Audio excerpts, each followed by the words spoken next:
Electric వాహనాలు పెరిగిపోతున్నాయి. వాయు కాలుష్యాన్ని తగ్గించేందుకు వీటిని కంపెనీలు తీసుకొచ్చాయి. ప్రభుత్వాలు కూడా ఎలక్ట్రిక్ వాహనాల తయారీని ప్రోత్సహిస్తున్నాయి. ఇప్పటికే ప్రముఖ ఓలా కంపెనీ ఎలక్ట్రిక్ స్కూటర్లను తయారు చేస్తోంది. తాజాగా వాహన రంగంలో మరో ముందడుగు వేసింది ఓలా.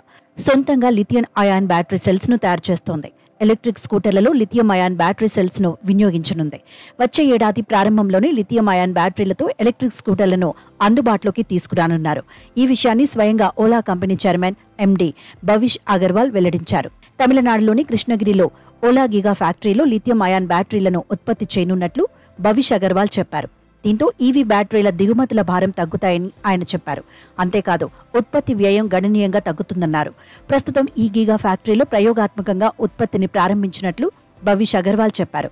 అంతర్జాతీయంగా అడ్వాన్స్డ్ సెల్ టెక్నాలజీతో లిథియం అయాన్ బ్యాటరీలను తయారు చేస్తున్న కంపెనీలు కొన్ని మాత్రమే ఉన్నాయని, అందులో భారత్ నుంచి ఓలా ఎలక్ట్రిక్ ఒక్కటే ఈ జాబితాలో ఉందని తెలిపారు.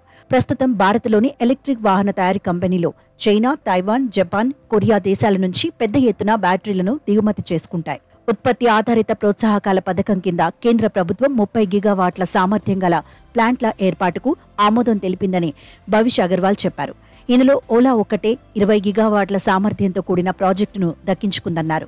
110 ఎకరాల విస్తీర్ణంలో ఏర్పాటు చేసిన ఈ గిగా ఫ్యాక్టరీలో తొలుత 5 గిగావాట్ అవర్స్ సామర్థ్యాన్ని అందుబాటులోకి తీసుకురానున్నట్లు చెప్పారు.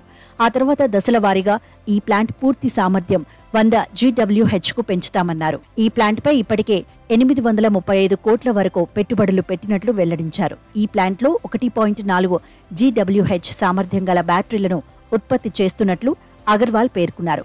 ఈ బ్యాటరీలని వచ్చే ఏడాది నుంచి తమ ఈవీల్లో వినియోగించాలని చూస్తున్నట్లు చెప్పారు.